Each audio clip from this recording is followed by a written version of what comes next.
Thank you, Vicki. Welcome, Levon and Nancy, and to anyone who will be joining us later via the recorded session. I'm Karen Mobley. I'm the PQD for District 9. And today we've got two great sessions lined up. We are going to talk about club quality, and Vicki is going to talk about leadership. So we will step right into it. And let me pull up our training session. And here we go. We are going to talk about enhancing club quality. So what does that mean for us? We're going to cover what quality clubs are, preparing to know the club, club visits, and resources. And what this means for a division or area director is what are you to see and provide help for when you are visiting your clubs. We have second round visits coming up starting in January. So this is to help you be better prepared as you go into your next round of training and visits to help your clubs. Some of the objectives that we're looking at today are defining what exactly is club quality. What is a positive member experience? What do you need to do as you get ready for making a club visit? How can you build trust with these clubs when you may not be able to visit them in person, or you've never met any of these people, you're all strangers to each other? How do you build that connection with them? And then how to be very effective when you're making your visits. First up, club quality. What does club quality mean? There's quite a few different ideas regarding what club quality means for everyone. So I want you to think back when you first joined Toastmasters. Why did you join? Were you afraid to speak in front of people? Were you giving business presentations and you needed to really work on how to do that? Maybe you were thinking this is a network opportunity, or I need to fine-tune my skills. What was it that brought you to Toastmasters? And then think about, why did you choose Toastmasters versus other programs that are out there in the world? Why did you not spend $5,000 to go to a week-long seminar someplace? You had choices to make as to what you were going to do to address your need.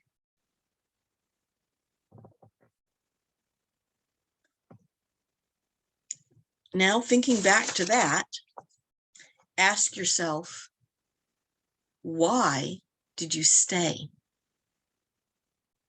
Is it because you've built a connection with your fellow club members and they're your family, they're your friends, they're that social group that you can really connect with? Is it because you are looking and receiving for feedback? What am I doing well? And what can I do to improve? Is this the place that you say, this is a positive learning environment, I am getting what I need, and I am getting better, and I'm really achieving my goals?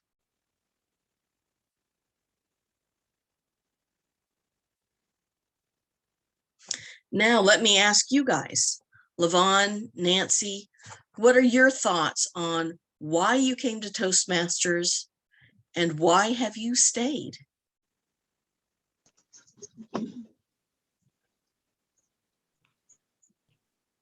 I guess I'll answer first. I started out because I had been a high school and college debater and then spent 20 years where I had done no public speaking and was asked to make an announcement in front of my church. And I was scared to death to stand up there and do a 2-minute announcement. And that was what was the impetus that made me start. And I thoroughly love being involved in it. I love helping others. And so that's what keeps me going. Very good. Thank you, Nancy. How about you, Levon? I joined Toastmasters through a friend, and I've been in there for about going on 3 years. I was at the time the president of the Umatilla County Rental Association here in Pendleton. And since I have never done public speaking, that is the main reason I joined. I retired last year. I'm no longer in that position, but I do have other organizations that I am in that I need to speak. So that's why I joined. Wonderful. Thank you, Levon. Next up, let's think about the membership experience.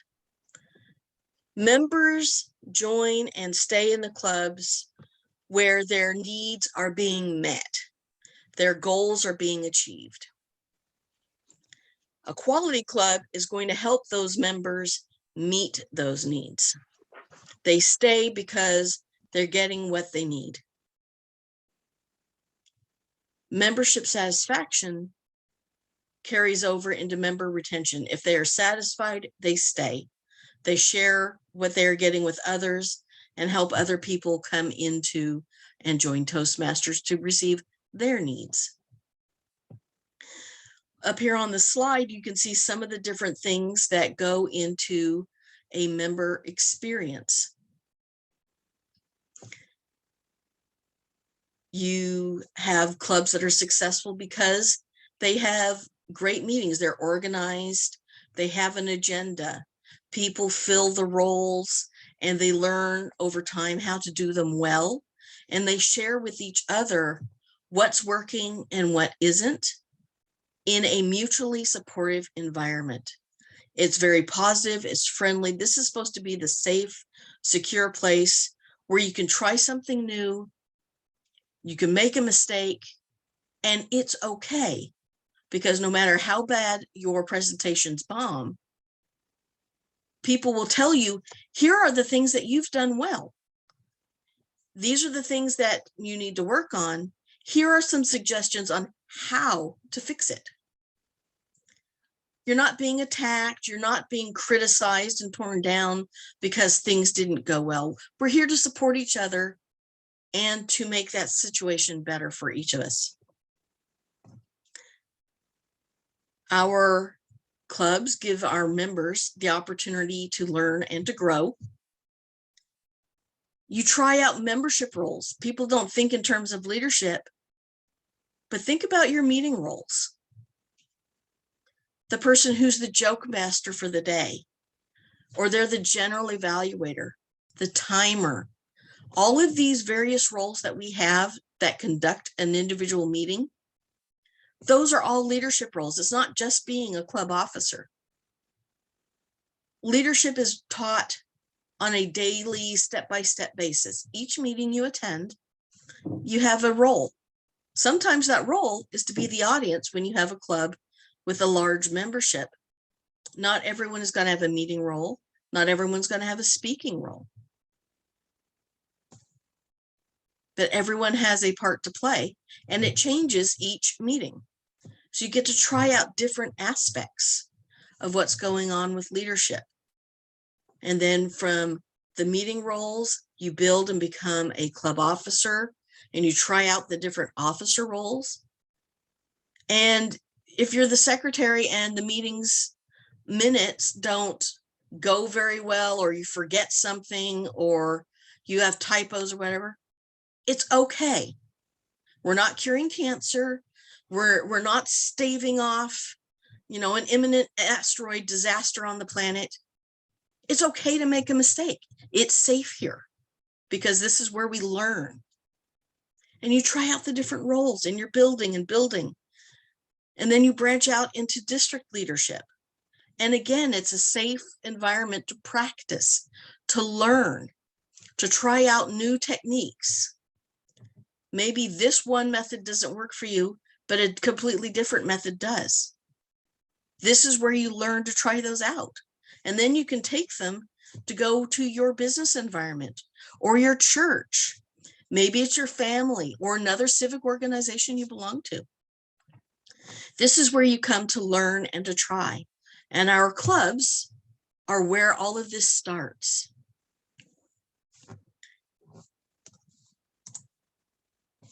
So think in terms of our membership now.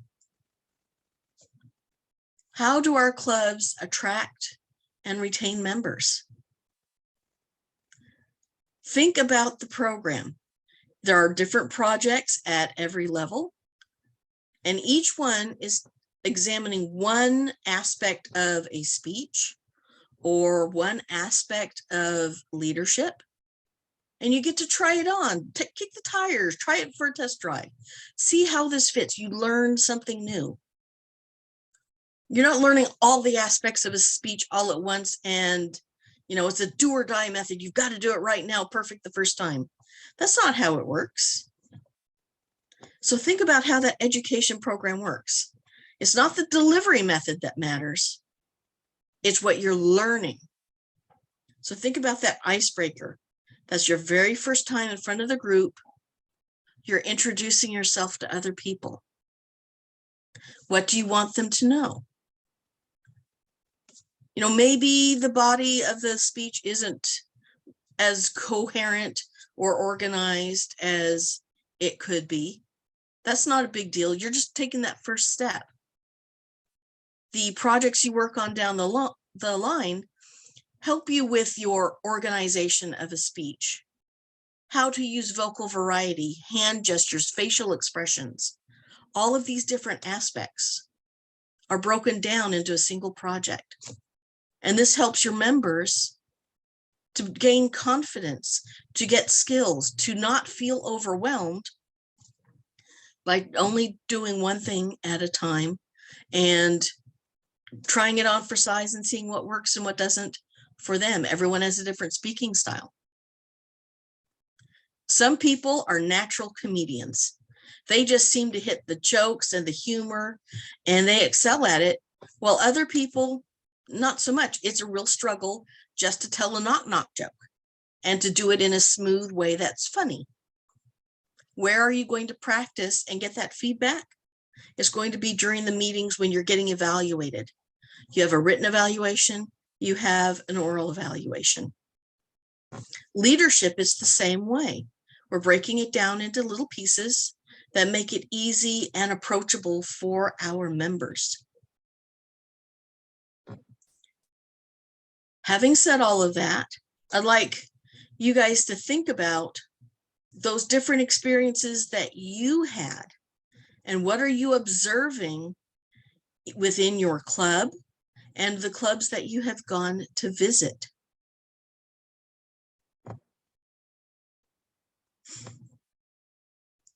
Think about these 3 points here on the slide. What is working and what isn't working in your clubs?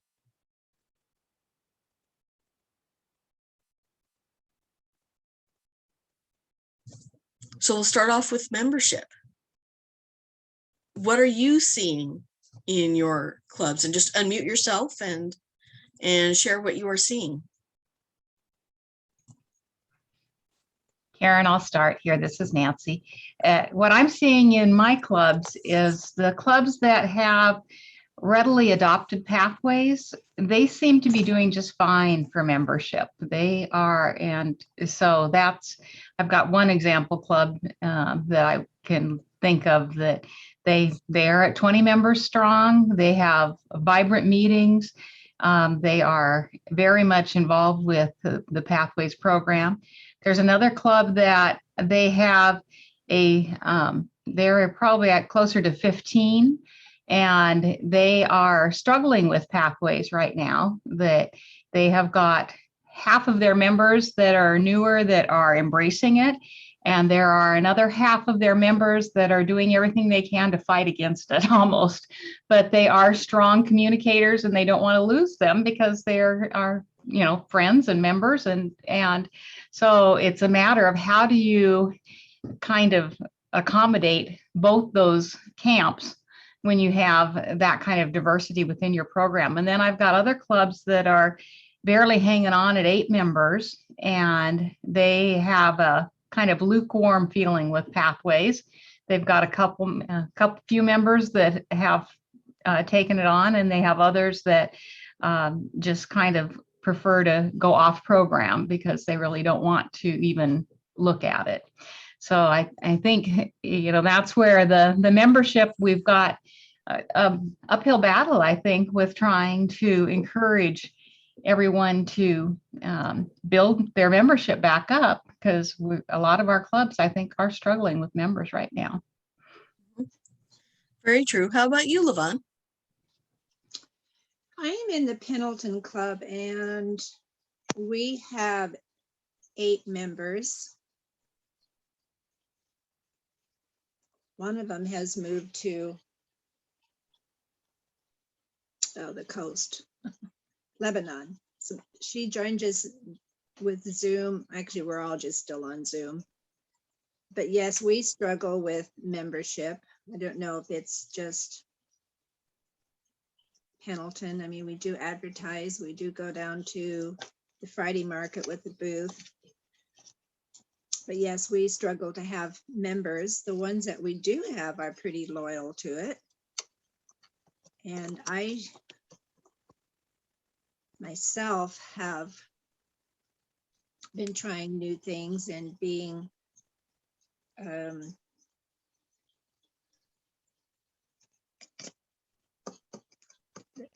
district for us. I'm growing anyway. I volunteer to do different things that I am really not comfortable doing, and this is one of them. But our members, it's always been small since I've been in it. Guess we haven't figured out how to grow. Thank you. All right. Thank you, Levon. Okay. Next, let's turn our attention about gathering information. So as area directors, how can you gather information before you contact your club, before you call them up, before you email, before you show up for a visit, whether it's in person or on Zoom? Gathering that information is going to help you. So let's talk about how you can gather that information. One of the things you can do is to go to the Toastmasters International website and go and look at the information available for the club you are planning on visiting. You can see what their membership's like. You can see where they are in the Distinguished Club Program. And by that, it tells you, did they get their officers trained? Have they turned in their officers list to Toastmasters? Those are the 2 easy buttons on the Distinguished Club Program. If they're working the education program, you can see what awards are being turned in. Do they have 1 level 1? Do they have 2 level 2s? And so forth. You can see how many awards have been turned in at that point in the year where you're making your visit. So it gives you a little bit of background information on them. You can talk to your previous area and division directors and ask, are there any things that I should be aware of? What kind of background information can you find out on them? You can look at their club website. Do they have a website? Are they on social media? Take a look at what they have posted on their Facebook page or their YouTube account or whatever it is that they're using. And by gathering that information, you're better prepared to make that initial contact. So tell me, what are your ideas on getting information right before you make that first contact with the club?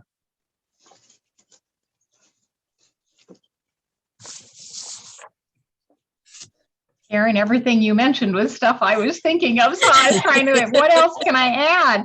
The only other thing I can add is that I usually email the club officers ahead of time saying that I'm planning on coming, and is there anything that I can bring or with me so that and I have had a few people, some people have asked about speechcraft or things like that. So then I've had to do a little bit more research on my side to figure out that new program.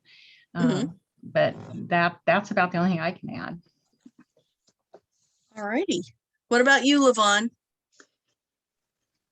Well, I'm a procrastinator. I thought we were supposed to do this in January, so I have not done any research on how to do that. So I like all the information that you have spoken about.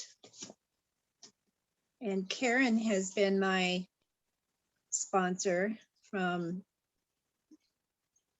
my first meeting.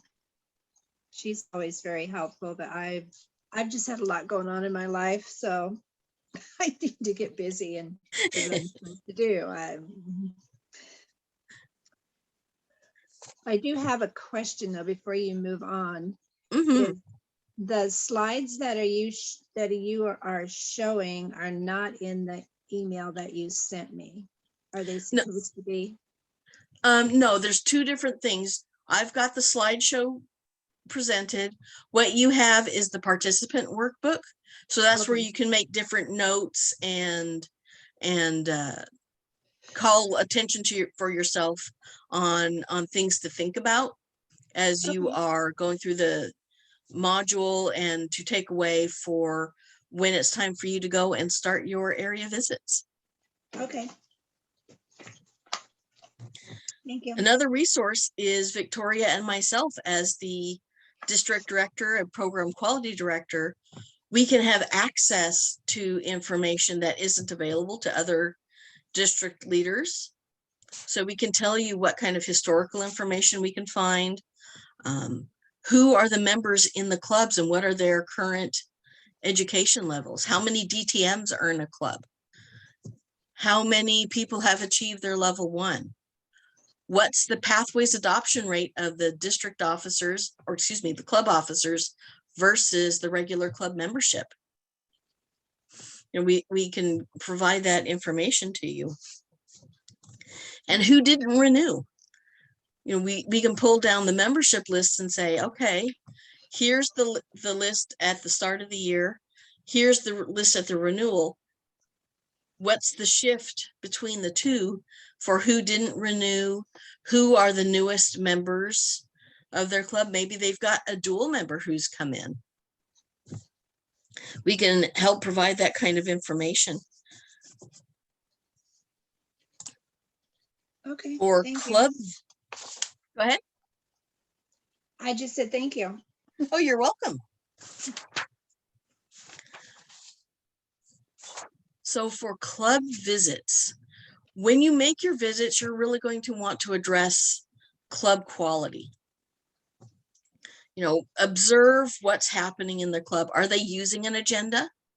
Are they using Toastmasters branded materials?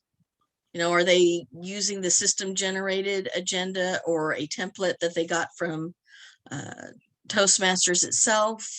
Or, you know, are they doing things like, you know, crayon and a scrap of paper?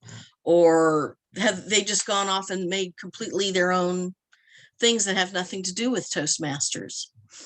Because maybe they aren't aware that there's branded materials they're supposed to use, and that there are rules around the Toastmasters brand, and we're supposed to be promoting that and protecting it by staying within the boundaries of Toastmasters.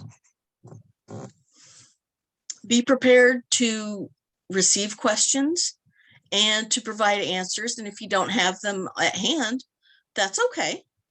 Take down the question, say, I'll research that and get back to you. Something else that's very helpful is the club visit report. That's the item number that you can look it up on Toastmasters International website. That's the tool to help you when you're going through your visits. And the new one mimics the Moments of Truth module. So you're looking at the club through 6 different lenses to try and capture what's really happening. It's available as a PDF, so you can print it out. You can complete it as a fillable form on your computer. And then you take that and then you're going to upload it after your visit onto the TIAG website. Your district officer handbook is also an excellent resource for questions, answers, guidance on different things that you'll encounter. And then we move on to trust. All of this is leading up to how are you going to build that rapport with a club, with people you've never met before. The outcomes that we want to have is that you're giving and receiving honest feedback with each other. What are you as the area director seeing? And what are they as the club willing to share and to discuss? You know, if they've got issues, they shouldn't be pretending that everything is okay. You know, if they've got some clashes of personality within a club, need to have an honest conversation about that. Say, yeah, we're having some issues. You know, we got some headbutting going on. Whatever it is, you know, they need to be willing to share and to talk about that. And that building of trust is what allows that to happen. And we really want you to be seen as a resource that the clubs can come to and say, hey, we'd like to do a speech craft. Hey, we were thinking about doing an open house. Can you help us with that? You know, you're the first line of defense, as it were. You know, you're the first contact that the clubs have. And so they contact you, you help them the best you can. And if you need help, you need ideas, you know, bring the rest of us in, ask another area director, ask a division director, contact me, contact Victoria. We're all here to help and support each other. And the ultimate goal is that we in the formal leadership are helping the clubs to be successful and help their members to achieve the goals that they have. They're paying for an education program. We need to make sure that they are getting what they pay for. Karen, I got a follow-up question here. We've Absolutely. got a publicity campaign going on in Division C during Yes. January. Yes. And one of the clubs that I support is planning an open house late in January. And they reached out to me and asked if there were any outside speakers that I could refer to them as being a keynote speaker for their open house. Do we have a speakers bureau anymore in the district or anything like that? Not that I'm aware of, but we can certainly ask around and see. It's an early morning meeting, like 6:30 in the morning on a Thursday.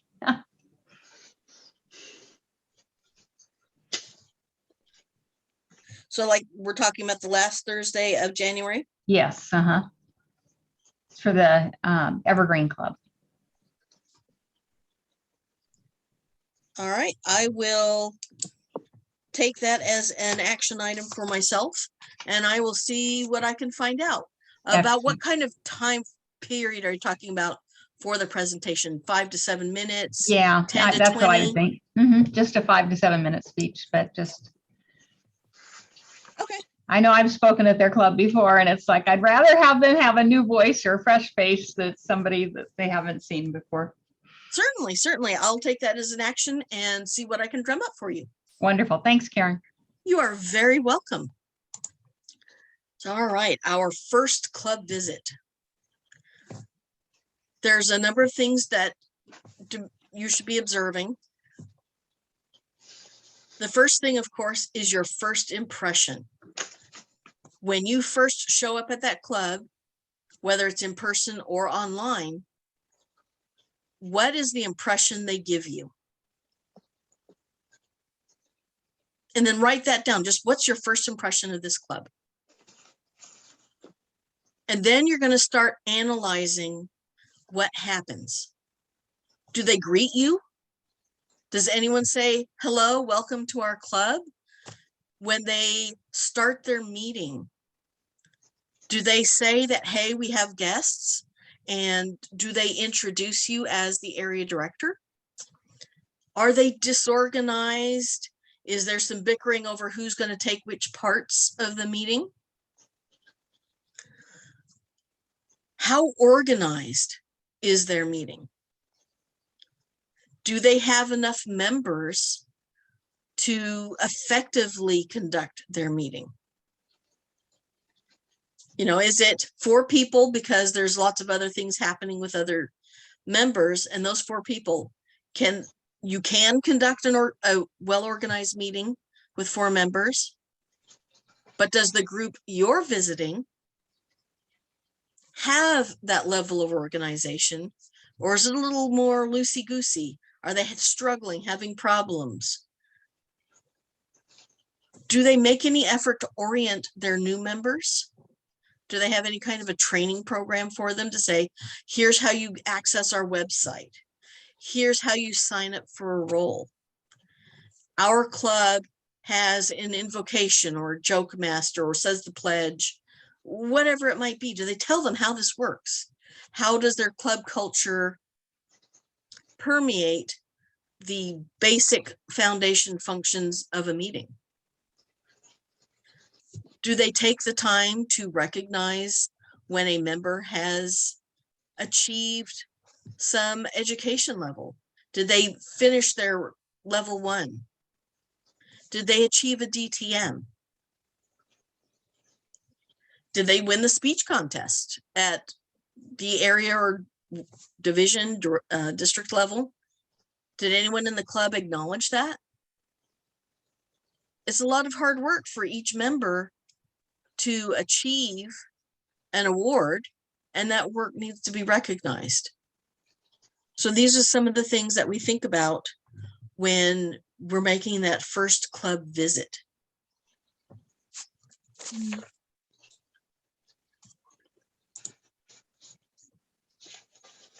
Think about their distinguished club goals. How are they doing with that? You pull the report up from the TI website. Now, taking that, what's happening when you go to the meeting? What are you seeing? What are you observing? When you talk about the club success plan, when you meet with the club president and the vice president of education, with or without the other officers or club members, are they even aware that there is such a thing as a club success plan? Do they have one? Are they following it? Are there deadlines they need to be aware of? You know, you've got officer training coming up. Make sure you get 7 officers trained. You need to have a minimum of 4 for your DCP point. Do they have challenges to drive themselves for completing a goal? Now, we want to have 4 level 1s by December 1st, or, you know, we want to make sure that we hit all of our education goals by February 28th, whatever it is. Have they done anything like that? Are they in the process of it? Think about these kinds of different things that they could do. What are you seeing? What are they talking about? How are they progressing? How are they, if they say that the Distinguished Club program doesn't really matter, they're not interested, what are they doing to measure how effective and successful they are as a club? It could be that they've come up with a way that's worth mentioning up the line, that we could take to TI and say, hey, we've got this one club that doesn't think that the DCP is very helpful to them in measuring success. Instead, they're doing this other thing. And it's worth having a conversation about. So think about things that they might be doing that should be shared, considered by TI as an enhancement for what we're doing to measure the success of our clubs. You know, we're in a tough environment right now. Worldwide, districts are down significantly in membership. 50, 60, 70%. So ideas people are bringing up to help provide additional measurements of success, of things that they are doing to support themselves and encourage each other. Those are things we really want to make note of and call attention to. And if there's something that's worth celebrating, we need to do that as well.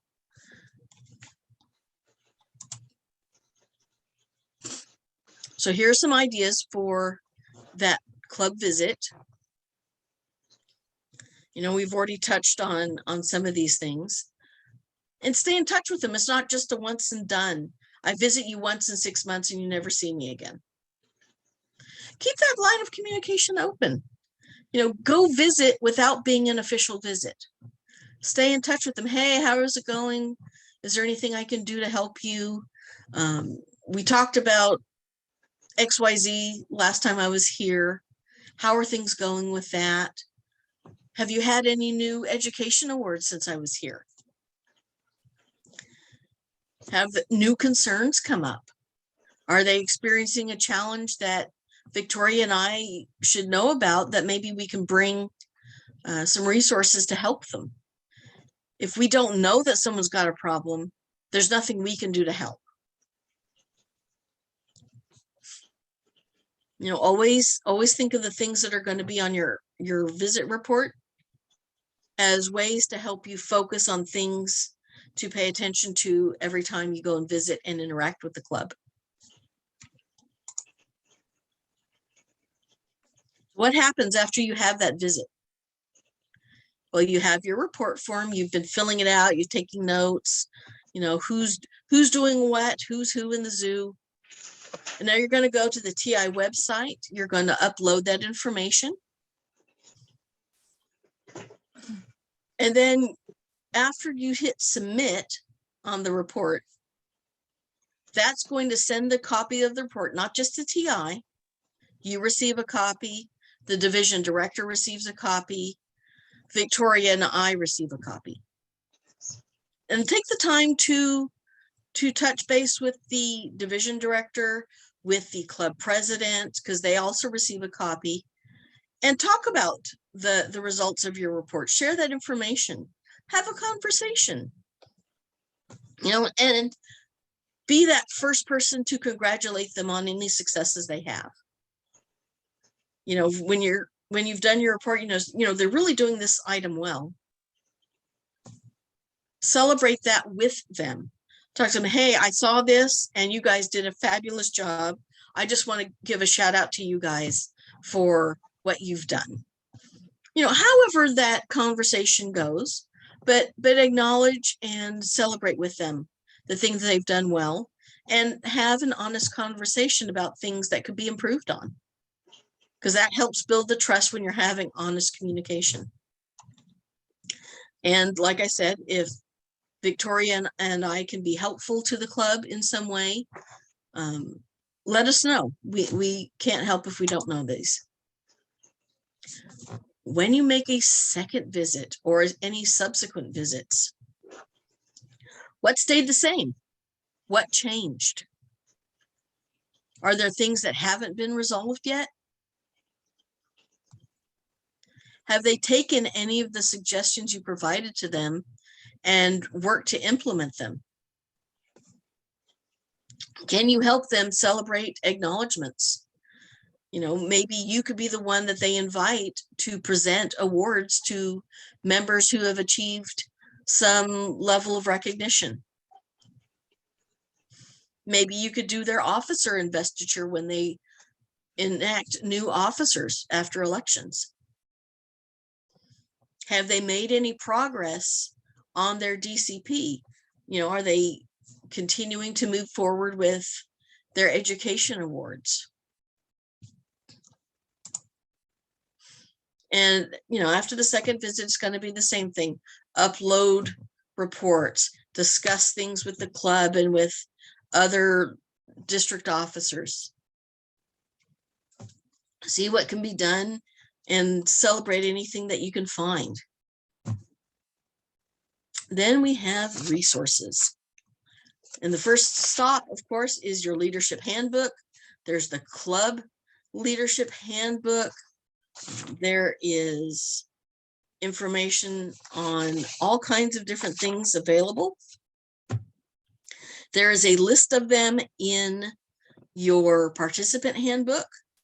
And there's things like Crucial Conversations, which was an article in the Toastmaster magazine in March of 2009.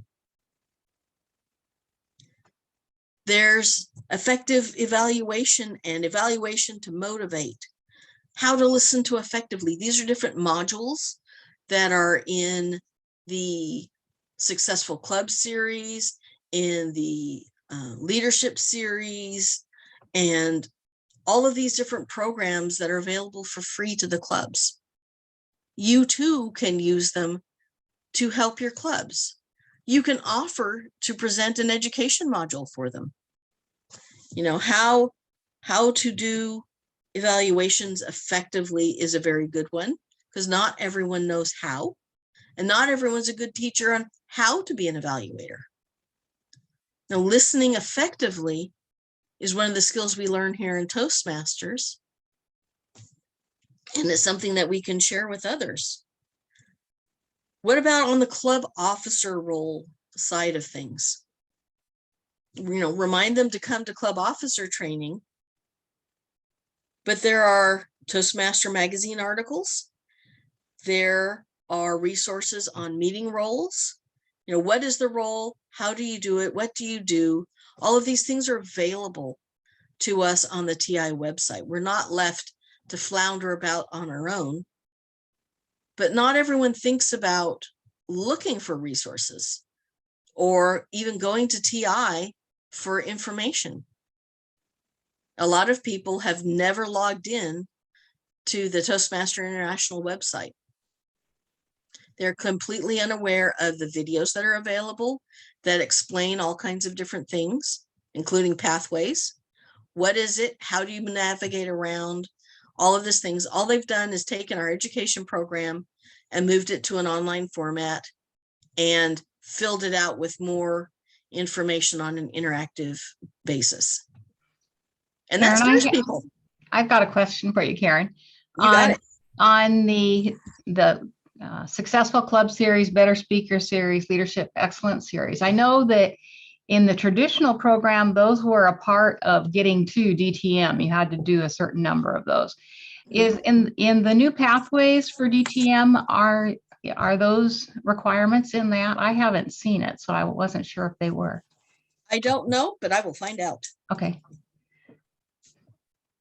It seems like they've kind of been left out, and so people kind of look at those as, well, there's not a what's in it for me to do that.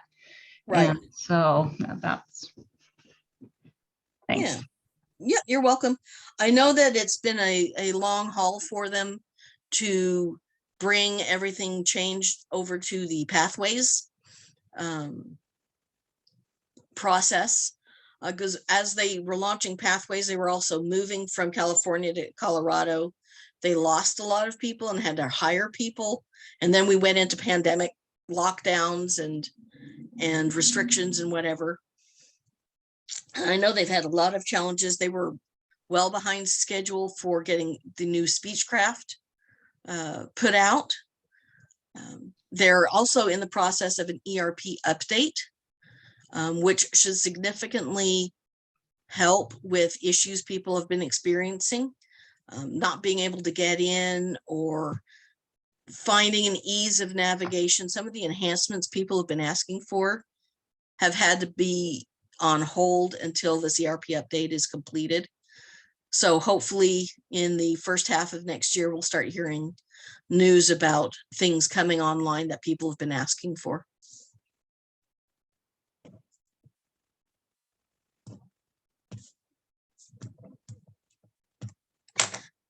All right. What else? Club quality standards. There is a handout on the Distinguished Club Program and the Club Success Plan. Moments of truth. You know, clubs should be doing this at least once a year, sometimes twice or 3 times a year, depending on the club's situation. If they've got a lot of problems, a lot of challenges, it might be good for them to do moments of truth after they've addressed issues to make sure that they've got that taken care of, and then move on to their next item on the list to address. Flex it according to the club's needs. Certainly call their attention to it. There is a module called Success 101, your club's pattern for success, that might be helpful for clubs to review. All of these informations are available from the TI website. Browse around, look and see what materials might be helpful, and encourage your clubs, not just the club leaders and assigned officers, but the regular members too. They can go and look all this information up. They can help themselves to see what should we be doing? What should our officers be doing? What should we be doing in our meeting roles? What can we do to help ourselves be better members and really get the most out of our education program? So little things to think about. And with that, and just a quick review of everything that we've covered. Lots of information. As we talked about what club quality is, what we want to have for a positive member experience, what contributes to these factors, what you can do to prepare for a visit, what to do during and after your visits, and different resources that you can provide for yourself and for your clubs as you go through your year. Lots of different things, the very, very information-packed module, and I hope it was something that you all find helpful. And with that, I am going to turn us loose for a quick break, and I will see you back here at the top of the hour. So before I get started, am I lagging on your end? Yes. Do you think that I should restart and come right back? That might be a good idea. I will pause the recording here. We'll take it away. All right, I almost hit leave meeting when I had to re-say I was okay with you recording me. All right, so thank you so much for welcoming. I was so excited at the beginning of this saying, yay, we get to meet on internet and it's so easy. And then the universe said, let me just play with that for a little bit. All right. So my section is going to be talking about spotting leadership, because one thing in Toastmasters that we want to do is find people who are great candidates to be district leadership, and also people that you can train during your year so that you can bring them up. And when you move on either to your next leadership position within the district, or you want to switch it up for a little bit, you know that you have somebody who already knows what the position is and can step into that. As we know, as Toastmasters, the Toastmasters motto is also mentoring. And so that leadership and mentoring kind of go hand in hand. So that's kind of what we're talking about, is spotting those leaders, because as we were talking before we got started recording, District 9 is a little low on leadership, and we need to find more people that are great candidates. And what I call, we're looking to find high potential Toastmasters. So we're looking for those Toastmasters who are potentially have great skills that they can apply to our Toastmaster organization. Now, I am hoping everybody has a pen and paper and can write down some questions, because since I am now on the iPad, I'm not sure I can get the whiteboard on the internet to work, and I don't want to have to try and figure that out right now. So what we're going to do is a little bit of a get to know one another exercise. And so the 4 questions that we're going to go over are, number 1, where did you grow up? So that's number 1. Number 2 is, how many children were in your family? And I'm talking about, as you were growing up, how many children were in your immediate family? The next question will be, what was the most difficult or important challenge in your childhood? Again, that is, what was the most difficult or important challenge in your childhood?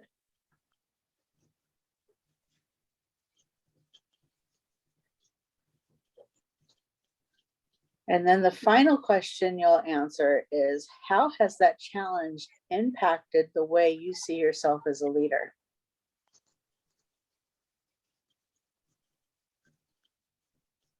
Okay, so while you get those questions, and I'll go through them again, but I'll go ahead and answer these myself, and I'm going to time myself just to see how long it takes me, because we're supposed to try and do this icebreaker, get to know one another, when we share in about 2 minutes. And since we're Toastmasters, I know we are really good at being able to give a speech within 1 to 2 minutes. So I'm going to time myself and see how I can, if I can actually get this done. All right. So where did I grow up? I was born in Washington State, but I would say that I grew up in Los Angeles, California. I moved there when I was 5 years old and didn't move back to Washington State until my senior year of high school. How many children were in my family? Well, growing up in my household, I was an only child.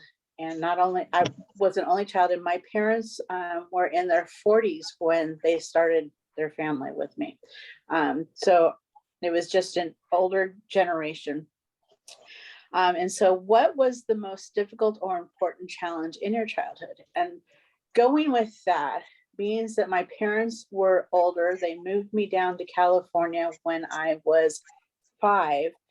I really didn't have a group of peers in my age. All of their friends already had families and the children are older. And so I didn't have a peer group that was my age. And when I went to school, I had a very difficult time learning to read. And I remember the challenge of being called to read in front of the class and just freezing up. Then the kids would start laughing, and that would get even worse. And I just became more and more an introvert and just stayed to myself and really didn't participate in class very much. I was one of those students that would sit in the back of the room, watch, observe. So how has that challenge impacted the way I see myself as a leader? I feel that I have never stepped up and said, "Ooh, pick me, I want to be a leader," because of the conditioning that I gave myself of sitting back. However, one of the positives is now I see that I can sit in a room, look around, and observe and see the good qualities in people. And so I think that's a strong suit in my leadership now, as I get to really observe and watch people. So that is how it took that impacted me. So that took me about 2 minutes and 20 seconds. So I'll give you guys 2 minutes and 30 seconds to answer these questions. And so Karen, do you have the 4 questions in front of you, or do you need me to repeat them? I do have them in front of me. Okay. Where did I grow up? Well, it was a split location for me. I mean, the first half of my childhood was a small town in Arkansas called Russellville. My dad was a project engineer working on the nuclear plant there. And then he was transferred up here to the Tri-Cities to work on the Hanford reservation for several different projects there. How many kids were in the family? There were 2 of us, but it's like we were 2 separate only children, because there's 3.5 years between my brother and I. And that was because of the way birthdays fell and the school cutoffs were decided in Arkansas. There were 4 grades between us. So what that means is when my brother was a freshman in high school, I was a freshman in college. He was starting elementary school, I was starting middle school. So there was, never anything in common for us other than we happened to live in the same house with the same parents, but we were treated and raised very, very differently. I have much more detailed and longer memories of our time in Arkansas compared to my brother. I was 12 when we moved. He was 7 going on 8. So I remember things that when he was a small child, he would have no memory of them. He barely, as an adult, remembers his time in Arkansas. Meanwhile, I have very vivid and detailed memories of that time period, and that leads to my challenges. Because we were raised so differently, it's greatly impacted my interactions with other people, how I perceive everything. My mother sent me off to start school when I was 3. So I had half day of what they called nursery school and then half day of daycare. Both of my parents were immigrants, and we interacted a lot of times with other immigrants. There was only one other local Arkansas family that we interacted. Everybody else were the Bechtel couples that my parents socialized with, and the other immigrants in our community that were their good friends. Being so much younger than my fellow classmates, almost a full year younger, and my parents being great friends with the teachers, I was viewed as a teacher's pet, even though I wasn't one. I couldn't get away with anything. The teachers would talk to my parents would talk to me. I got in trouble for what I did wrong, my brother did wrong, and what neither of us did wrong. So my interactions with people, I pulled back. I had the perception from an outsider. I wasn't part of the local community. I'm the immigrant. I'm the child of immigrants. I've got that outside looking through the window at what everyone else has going on. I wasn't ever included in any activities that the other kids were doing. I didn't go to birthday parties, proms, dances, homecoming. And I still have that as my challenge. But the opportunity for that is by not having that insider mentality that's locked in and very rigid. I can see things from different perspectives. And a lot of times I have more of a global perspective rather than that insular local view of everything, where it's just, I've got the tunnel vision and that's all I see. For me, I look at things from more of a bigger picture in that perspective, and that can be very helpful.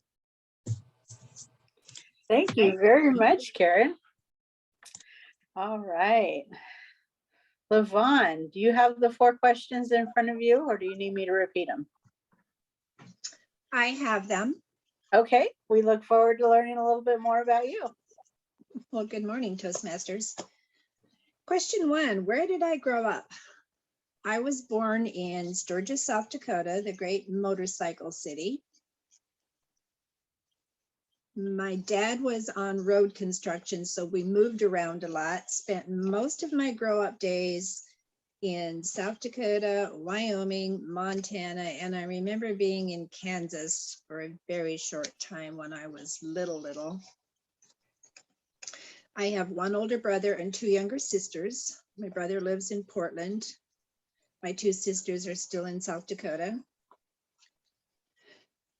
What was the most difficult and important challenge in my childhood? I would say changing schools, sometimes twice a year. I hated school. I was always the new kid on the block. They weren't studying the same thing from the school that I left, and I did not. I was overweight. I wasn't invited to parties and picked at the games, you know, where they used to stand up and pick you. So I had lots of challenges. I was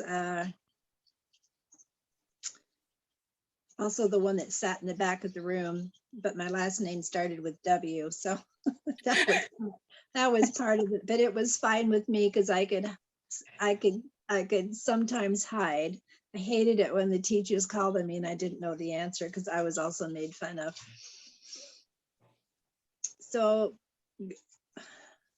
growing up, feeling stupid, being left out, not making friends very easy has impacted my whole adult life. And I am now 70 years old, and I am just joining Toastmasters a couple years ago has helped me a lot in being able to come out of my shell, I guess you'd say,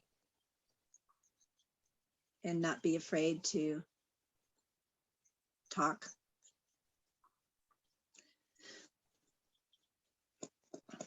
So between that and being in counseling for the last 3 years, I've learned a lot about myself and why I am the way I am and how to change me. So it's been good.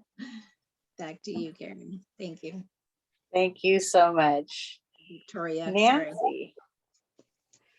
Nancy, do you have the 4 questions in front of you? I sure do. Yep. Where All did I right. grow up? I grew up born and raised here in Spokane Valley, lived here all my life. Actually, the house that I remember first going to when I was a child was on 1228 North Dick, and that was the one we just sold a year ago when my mom passed away at 93. So it's one that I've been from here forever. My mom and dad, my mother was previously married and had a son from her first marriage. And so Gene was actually my stepbrother, but I always thought of him as my brother. I never thought of him any other way.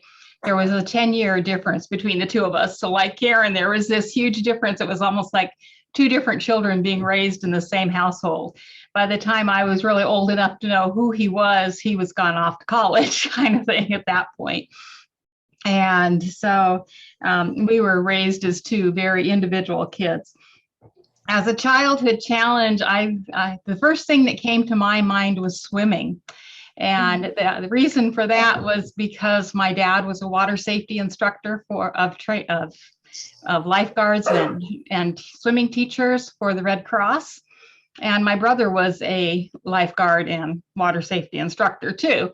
And I remember the very first time I went out to Liberty Lake, Washington, out to Liberty Lake, my brother was teaching the class and I was the child in the class trying to figure out how to learn how to swim.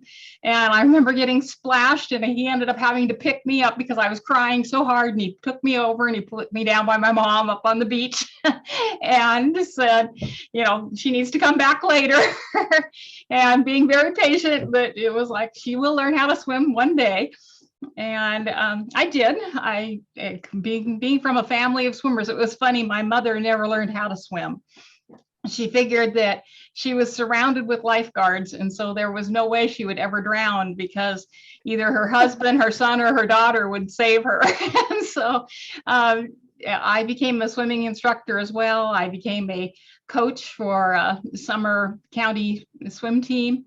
We actually won the county the year that I was in high school in that summer.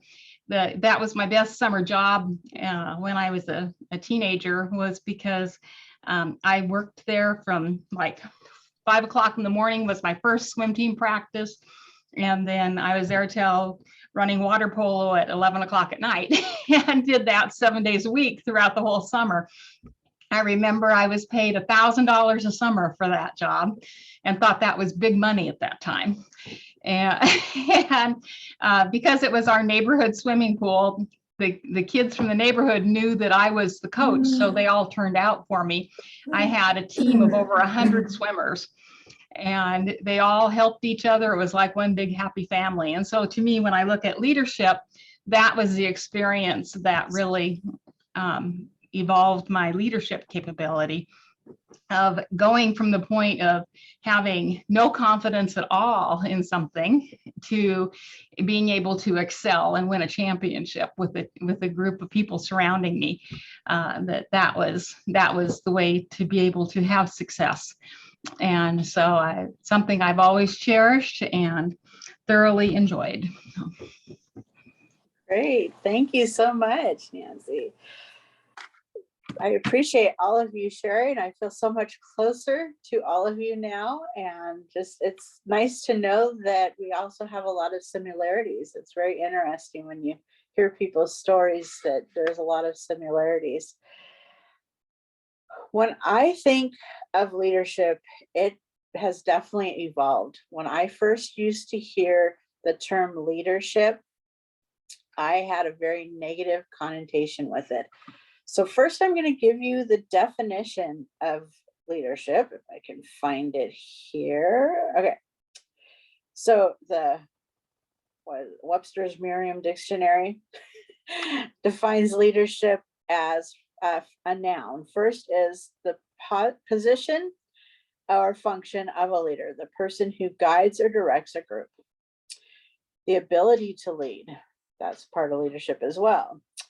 Number 3 definition is an act or an instance of leading. And number 4 is the leaders of a group.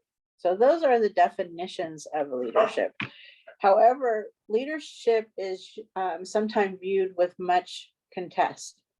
There is a negative connotation where leadership can put people in a position where they're being judged or watched, good or bad. And so for a long time, as I was saying, I had that negative view of leadership, or something that I could not obtain. I always felt as though a leader was somebody who possessed this quality that people would want to follow, and they would, speak, and people would just think, oh, this is wonderful, we need to get on board, type of thing. And as I had discussed earlier, I never felt that I was that type of person. And so whenever I would hear the term leadership, I would kind of go back to the back of the room and not put myself forward. When I joined Toastmasters, I found that talking to other Toastmasters, it seemed like a lot of us were joining to find our voice. We needed to have the practice and to learn how to find that voice, so that when we are a leader or in leadership positions, we can use that voice. And I think Toastmasters gives us that wonderful opportunity. And as I went through the Toastmasters program, I realized that leadership is truly connected with Toastmasters and it thriving. So Karen and I got to talking because, as we discussed, leadership in the district is kind of low, but it has seemed to be a trend within this district also of being low. And so I said to Karen, well, there's got to be a module about leadership and finding leadership. And we looked, and there really wasn't one that I felt conveyed what I wanted to convey, because today I want us to look at the type of individual we're looking for in leadership. Because if you're, well, for me, I had to be asked, because I did not see the quality in leadership with me. Fortunately, other Toastmasters have seen that quality, other people in my life for other things have seen that quality. And so I've been very fortunate that somebody saw my high potential of leadership when I didn't see it. And so I want us as Toastmasters and leadership in district to be able to use some of these tools that we're going to go over and be able to spot leadership so that we can invite more people into leadership. Because my guess is that it isn't that people don't want to be leaders. They may not see themselves as a leader or something else. And so we'll talk about that as well. So finding potential, high potential Toastmasters is what I really want to focus on in these next, the next part of this session. And we're going to talk about some qualities or some things that these high potential Toastmasters leaders are doing. And the first one is you notice that they're good at what they do. And when I read this, the first person that popped into my mind was Kathy Hansen as public relations manager. She loved it. I remember meeting her at our Toastmasters conference. She was with her camera, taking pictures and just enjoying capturing those moments.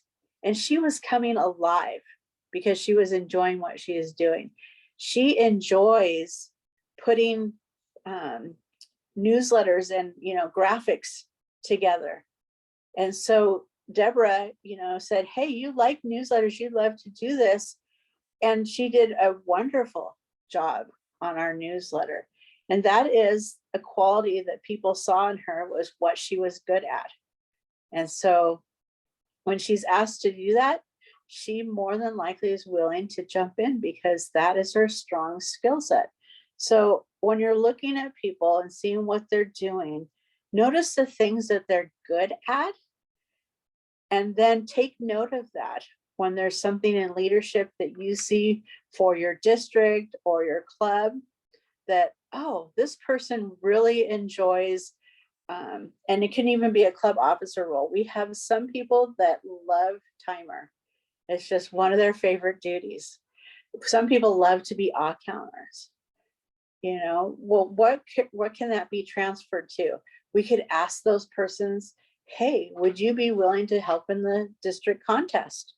And then just giving them those little tasks, they get a flavor for what they're good at. And so that's number one, focus on what they're good at. Number two, if you notice that a Toastmaster is jumping at opportunities, pay attention. If there's something going on in the club, and we're just going to talk about club level right now, because that's where we're going to get our leaders for district. If you notice that when you say, for instance, Nancy, you were talking about open houses and you're telling your clubs about it, and you have a person that comes up to you and says, how can I help? Take note of that, because that is a quality that we're looking for in our leaders. Number three is that they work well autonomously. So they don't need to be told what to do. They're looking to work within Toastmasters. And so when I read this and thought about this, it first brought to mind of when you get a new member and they're the ones that are like, give me the icebreaker, I want to do it. They're jumping, right in. Take note that that's a quality that they might be potential leadership. And, just that they're taking initiative. And that's also number four, is that they take initiative, is they are wanting to learn the program. They're asking questions. They want to know how things work. Now, taking interest in the Toastmaster structure. And again, that comes to the questions. So many people, you can sense their high potential leadership qualities by the questions they ask. have you ever had somebody in your that you've met and they just ask those questions where you answer them and it doesn't feel like a forced conversation? It's just easy. If these people are asking questions such as, I remember again, the Toastmaster conference for our district that we were holding, and Kathy was the public relations. Natalie Palmer was in the trio, and she had done a breakout, and she was talking about her time at the Toastmasters International Conference. And she had all these little trickings that I have to admit, I've never been to a live Toastmasters International Conference. I was looking forward to it. Being in district leadership, it was going to force me, because you have to attend, to go to this. And I was looking forward to it, but I've never attended a live one. But I've heard that when you attend a live one and you're in the district trio, you bring little trinkets to give to other trio members, just little gifts of, like, I'm from Wenatchee, and so I might bring those little Wenatchee magnets that, from our hometown to give to other people, just so they can remember me, of like, oh yeah, she lives in Wenatchee, the apple capital of the world, just so that those things that you can make those connections and networks. But I diverse on this conversation. So I asked Natalie, I said, wow, this is really interesting. And I'm a new Toastmaster. And I said, how did you get to be in the position that you're in? And she said, well, there's a lot of things that you have to do, because she knew that I was very new, hadn't taken on any leadership other than membership of our club. She said, the person you want to talk to is Ed Keeney. Well, as we all know, Ed, eats, breathes, and sleeps Toastmasters, and really knew the program. And not only does he know the program, he was just finding out that he was the chief of the Pathways program, but it wasn't the Pathways program at that time. It was called something else. And he was getting ambassadors to go and talk to clubs. And I interestingly thought that we would get a sneak peek at this new educational program. And so I was all on board, because I wanted all the inside scoop of this. Little did I know that we would not find out until every other Toastmaster in our district was finding out about the educational program. But it was good. It was a learning experience. But I asked a lot of questions about the Toastmaster structure and how that worked. You'll notice also that your high potential Toastmaster leader will be eager to develop new skills. They might be the one that says, I haven't done table topics. Could you put me on table topics as the table topics master for the next agenda? They may take those initiatives to develop those new skills.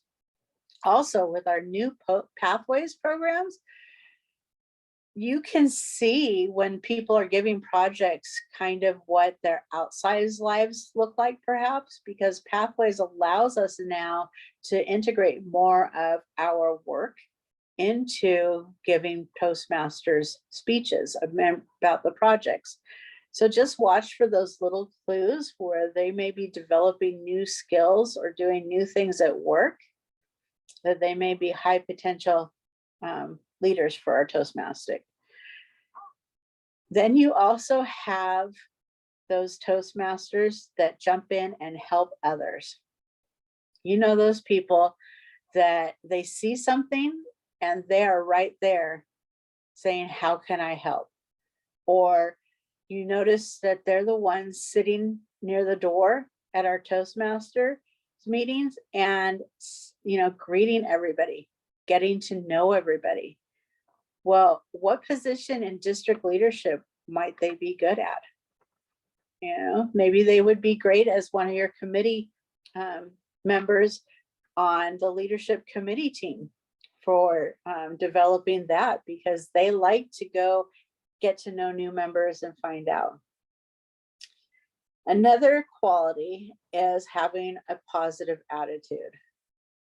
We all know we have people who can see the positive in everything.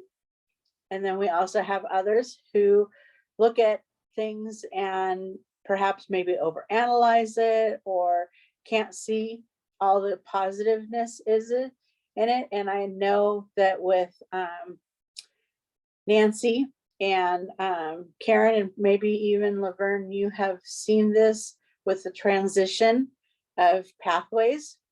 We have some people who are gung-ho and positive about it, but we have also other members who are a little bit on the negative side. And so trying to balance that. So if you see somebody who's positive, you might recruit them when it comes time for something that's going to be a change. Perhaps, and I'm hoping not, I'm hoping I'm not going to curse this just by putting this out there, but every once in a while, Toastmasters increases their membership dues. And so once in a while, you have to get on board and get a committee for the whole district, or you have to get people within your club to call those members who are a little bit negative about the increase of membership. But if you have a positive person on the phone talking to you about it or talking to the clubs about it, buy-in will be a lot better than if you ask somebody who's negative and grumpy and just doesn't have anything good to say about it. You may not want to ask them. Another quality that we will be looking at, that you want to look at, is those that can accept feedback. They can accept that they may not be right all the time, and that they can take feedback and use that to grow. And we have seen that. And that's one, how I said that I can see how Toastmasters and leadership really are tied together, because in every meeting when we give a speech, we have an evaluator who gives us feedback. And then for those Toastmasters that are willing to think about the feedback, they're able to then look at what they did and change it. And as we know, when we see that first time person giving their icebreaker and they get the feedback and they give their next speech and they give their feedback, by the time they've finished level 1, if they're incorporating that feedback, it's already like day and night with their speeches. And so if those people are taking the feedback and making adjustments, take note that they're potentially great, high potential Toastmasters leaders.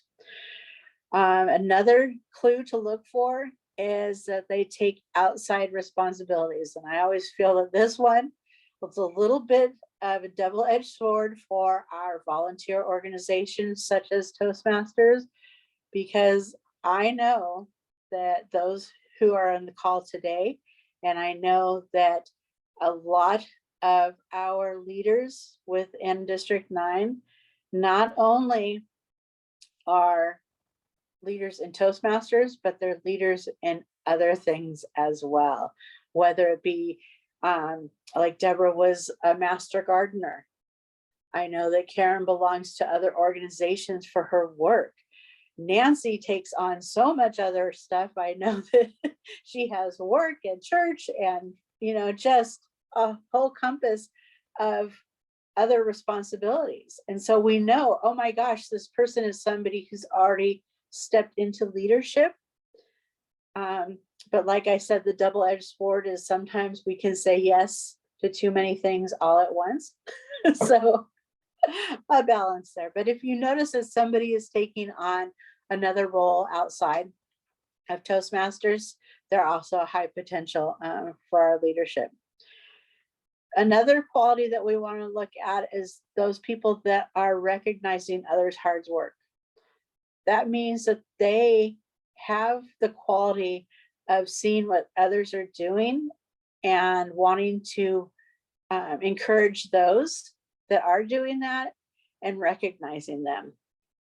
Because When it comes down to it, the high potential leader wants to be recognized.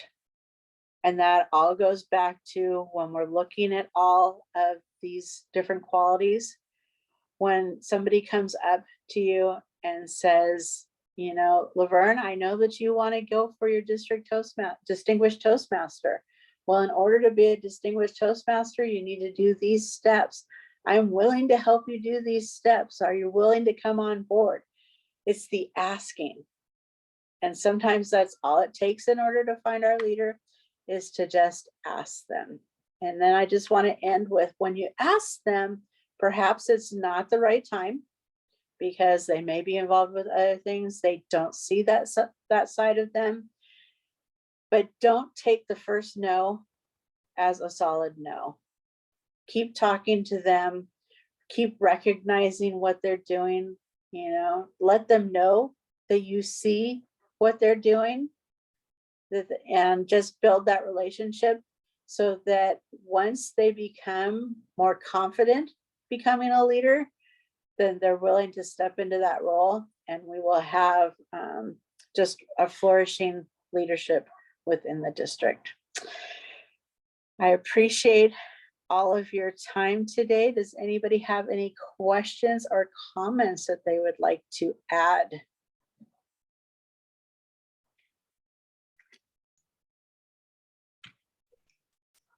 Great list, Victoria, of all of the different qualities to watch for. That excellent job. Thank you. Thank you very much. Like I said, Karen and I were trying to find something that would be beneficial. And so I would like to know from Nancy and Lavon, sorry, if you feel that this would be beneficial for our club officer training as well. You don't have to tell me now, but you know, email or text Karen and let her know. Absolutely. I think it's a very good topic to have. All right. I agree with that. Oh, thank you. Thank you. I'm going to Yeah. turn it back over to Karen now then. All right, thank you, everyone. Thank you, Victoria, for that great presentation on leadership and what to look for. Thank you to Nancy and Lavon who came to the training today. And I hope that all of you who are watching this as a recording also find this session very helpful and beneficial to you. And unless there's additional discussion to be had, I will adjourn our meeting and give everyone their weekend back. Thank you very much, everybody. Thank you.